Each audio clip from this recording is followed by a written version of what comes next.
phrase in the deathbed vision. How many of you are aware of this issue? Will God love you? Some of you know. In the deathbed vision, it says by 2030, or it said, rather before, deathbed is globally recognized for good governance and for developing functionally literate and God-loving Filipinos. Okay, so the open letter was all about, why is there this word God-loving? Okay, the letter, in a sense, said this is a clear violation of separation of church and state, because we are saying that theism is the preferred choice. Okay? So it became the mission of a government body to promote people as being God-loving. And the point was, this became a favored belief system, which is not supposed to be in a separation of church and state. Right. Now, the deathbed replied, at that time they said, this is an old vision statement and it's already being revised. Alright, so don't okay magalit. It's already, just wait for it. So the revised deathbed vision statement, when it came out, it said, we dream of Filipinos who passionately love their country and whose values and competencies enable them to realize their full potential and contribute meaningfully to building the nation. Right? So, wala na si God-loving. Okay? And this created some ripples in the community. There were people, when this news came out, there were people who reacted, tinanggal ang God-loving sa vision ng deathbed. Ano daw yun?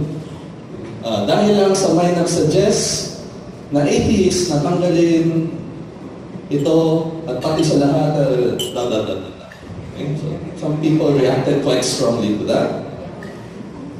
Unti-unti na pinapasok ang spirit of the Antichrist.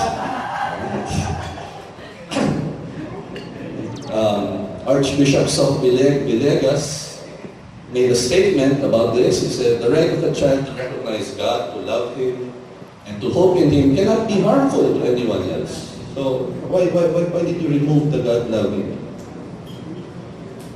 This guy, Filipinos for Life, Dr. Ricardo Bongkan, said, when did the belief in God prove harmful to man?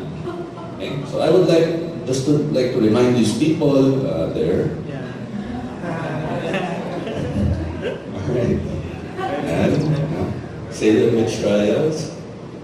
Jesus saves. Okay. You guys know that? More recent, you guys know this. And much more recently. Okay. So when did the belief in God prove harmful to man? You answer those yourselves. Okay? We're not saying though that, we're not anti-religion. Okay? But just refuting that statement. Okay. This is a guy, Pastor Dennis C. of Victory Green Hills. He wrote an article in his blog. The blog is actlikeaman.org. And he said this is an appalling move made by a minority group to pressure an institution. If a group doesn't want to believe in God, that is their problem and not the problem of our Constitution. Alright? Now, I myself wrote an open letter to DBC. It's in the Filipino Freethinkers website. You can take a look at it if you want. But I made several points against what he wrote. First of all, minority group na. Paano kami makaka-pressure? Minority group na. We comprise like what, 0.01% of the population of the Philippines. What pressure is he talking about? Wala namang pera ang Filipino thinkers. Wala kaming pambayad ng we don't have guns, we don't have goons. Politicians do not pander to us like they pander these big churches. Right? So it's kind of weird that this guy is saying that we are pressuring. How can we pressure? And we'll go to the problem of the Constitution later. So, in the latter part of his article, he said, this is the case now whose voice is louder. So he's saying, mga Christian, let's stand up, let's be heard. Huwag natin palampasin ito. And again, I said, this is pressuring. If you're talking about pressure, this is pressuring. Diba? Just because there are more of you, now you're saying, oh, dali, ano tayo, we will go against this. And I think if you look at this little story, you look at this chain of events, if you're going to research about this article, let me just tell you that the article has since been updated. It does not contain those statements I mentioned anymore. It was in the original, when it first came out and I reacted to it. He changed it without explanation, so I don't really know. But anyway, this shows that there is a misunderstanding of what is secularism in the Philippines. It shows that there is a misunderstanding of what is this thing called separation of church and state. And that misunderstanding is, for most people, they think that when you say secularism, that is equal to atheism. Diba? Kanina yung spirit of the Antichrist, ano ba itong mga grupo ng atheist ito, gulo-gulo. Okay? So that's the first misunderstanding of secularism. And another one is that secularism is anti-religion. It is not. Okay? So hindi ibig sabihin na pag secularist tayo, ayaw natin ng religion. No.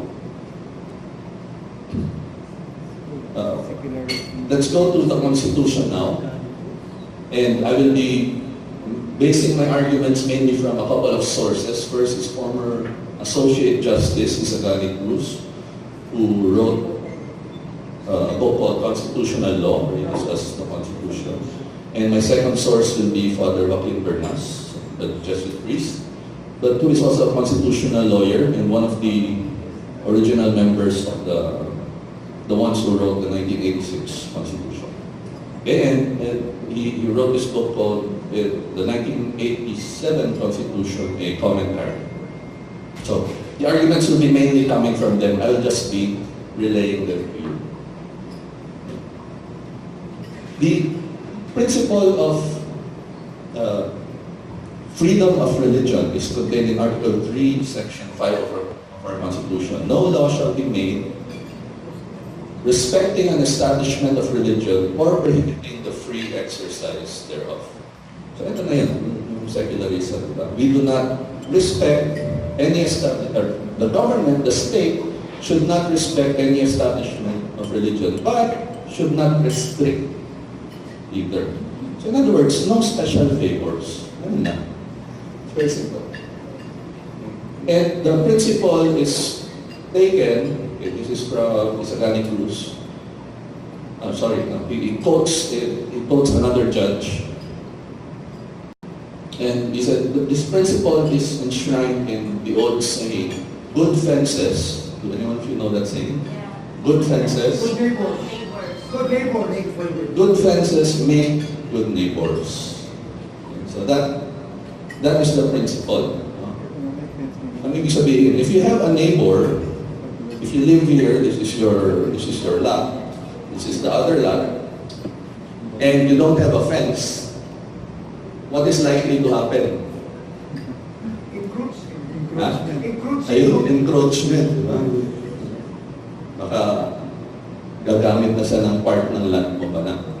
Okay? And because of that, there will become misunderstanding. Later, they may become quarrel, fight between you. Baka magpatayan na kayo dyan over that. Right? So, what this principle is saying is that you need to have a good fence, a good strong fence that clearly delineates the boundary between the church and the state. Otherwise, you will not know where the boundary is. You will not know, oops, sumusobra na ako. Oops, teka. The state is interfering too much in the church. Oops, the church is interfering too much in the state. If you do not have a clear boundary, it's very easy for both to encroach on each other. So what secularism really is all about is it's about neutrality. neutrality. It's government must not prefer one religion over another. Okay, this is from Joaquin Bernas. Government must not prefer one religion over another or religion over irreligion. Okay? Pare nagsabi niya na, Father Bernas. So you cannot prefer one religion over another or religion over irreligion. If a person chooses not to have a religion, you cannot have a preference for a person who chooses religion. Okay? So it's really just about neutrality. Okay? To illustrate this, I wrote a satirical article after all these articles came out, hindi na God-loving na deathbed, and so on and so forth. I wrote this article, I said, sabi ni Department of Education, they were pressured, they gave in. So they rewrote the statement once more. And in order to accommodate everyone, they said, we dream of Filipinos, blah, blah, blah, blah, think critically. And for those who are inclined to be God-loving, Goddess-loving, Allah-loving, Brahma-loving, Shiva-loving, Vishnu-loving, and so on and so forth. Pinangalan ko lahat ng Diyos na maisip.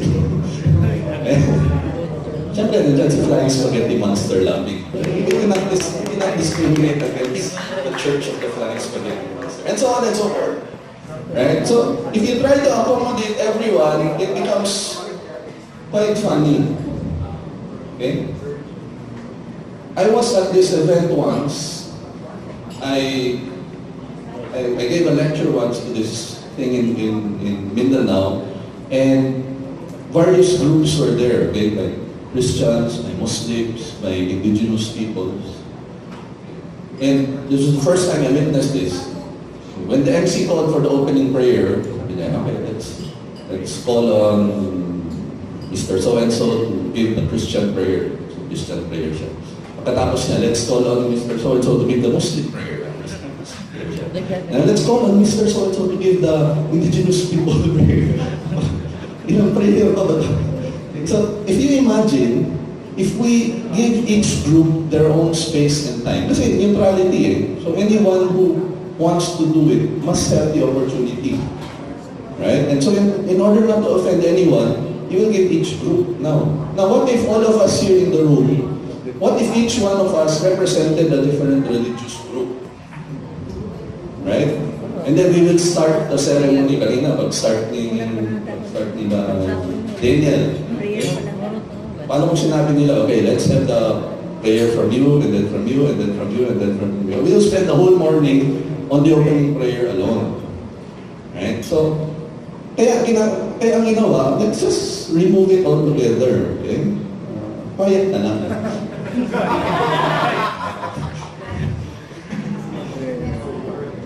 So, being silent about it doesn't mean you are against it. Okay? So, if you remove the word God-loving from the deathbed vision, it doesn't mean you are against it. You are just making a more neutral statement. Kasi pag binasa mo yung statement kanina, you can still be God-loving, and you still follow that. Right? Let's go to more other examples. How many of you are aware of this? Well, like a few weeks ago, there were policemen distributing Bibles to jeepneys. So, when the jeepney stops, lalapitan sila ng police, matatakot yung driver, at ginawa mo, bayo pala bibigyan ng Bible. Then someone took a photo of this, posted it on Facebook. Right? Now, again, for me, there's nothing really, I mean, it's not bad, it's not evil. But if policemen are doing this in uniform and are distributing Bibles is not part of a policeman's duty, official work. Kung hindi sila naka-uniform, they're off duty, they do that, no problem. Okay? But my problem is, they're doing this on official government night and as a government official. Okay? What if these policemen were distributing Qurans? Would the Christians be as happy and then posting the photos on Facebook also? Oh, praise the Lord, they're distributing Qurans. Okay? What if they're distributing Richard Dawkins books? Tutuwa ba yun? Right? Okay. This is a government office in saan ba to? Oriental Negros. Diba? So, to be fair,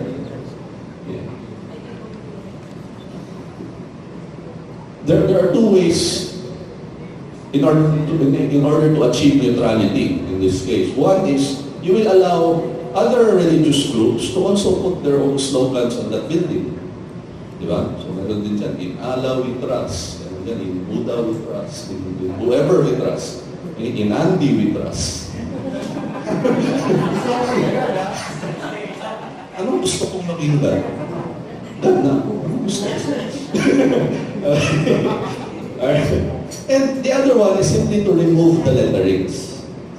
Diba? It doesn't mean that they don't trust in God anymore. Just in order to be neutral. Alright? Or, di ba, we have government offices, papasok mo, merong Santo Niño. Pasok mo, merong cross. So imagine, if you're not a Christian, you go in and you see that. You might feel that this office is not for you. Especially if you're going in there with a religious concern or with you know. And you might feel that this government office, baka hindi ito makikinig sa akin kasi hindi ako naniniwala dyan eh. Yung issue ko. Okay? This is in the idea reasons why we should avoid dangerous drugs. And the last one, because it is against the will of God. Okay? I have yet to see a Bible verse that says that. Right. This is the Commission of Audit website, and among their core values, again, God-centeredness. Okay?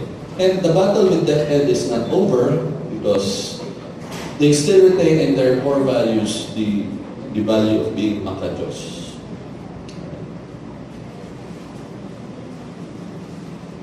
I'd just like to clarify something that Justice Cruz also says. The freedom of religion has two components. One is freedom of belief, and that is absolute. You are absolutely free to believe whatever you want. You can believe a flying cow in space if you want, but nakipigil sa'yo. Hindi ka makukulong niya. Okay. And the second one is the freedom to act on that belief. Okay? So for example, I may believe that human sacrifice is required by my God. Okay? I can believe it with all my heart. Not any one of you can stop me from believing that. That freedom to believe is absolute. However, when I act on my belief, and I actually get a human and sacrifice that person, that's when government can step in. Go on, yeah? Get the difference. All right.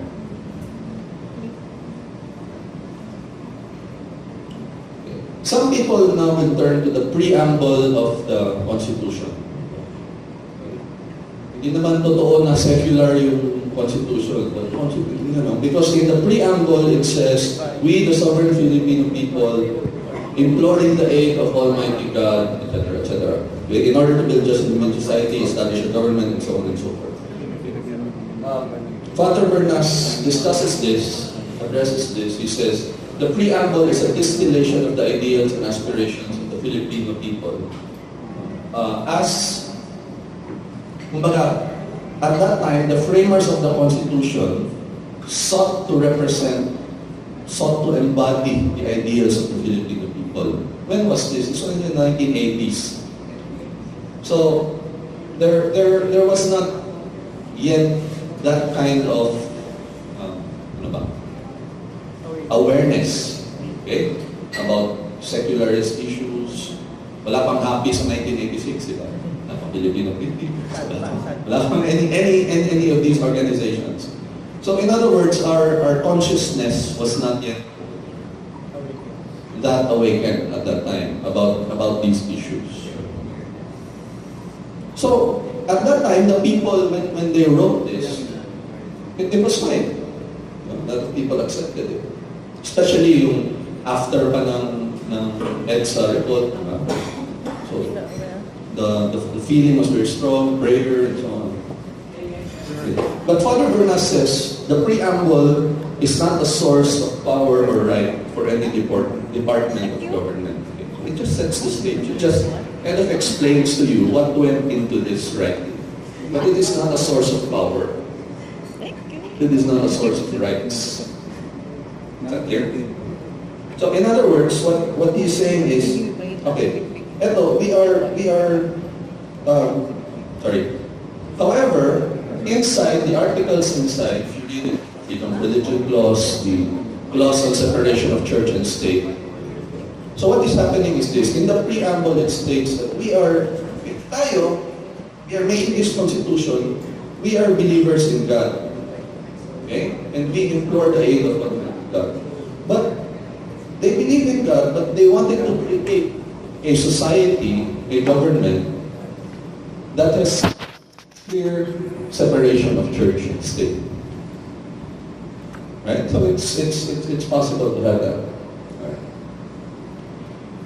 So again, neutrality, fairness. That is what secularism is all about, and that is why I'm happy to be here in Happy, where we practice that.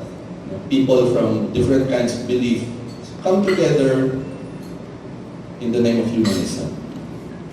In the name of just helping people. Let's forget about religion. Hindi yan. Ang importante, we are able to help others. Okay, thank you. Thanks so much.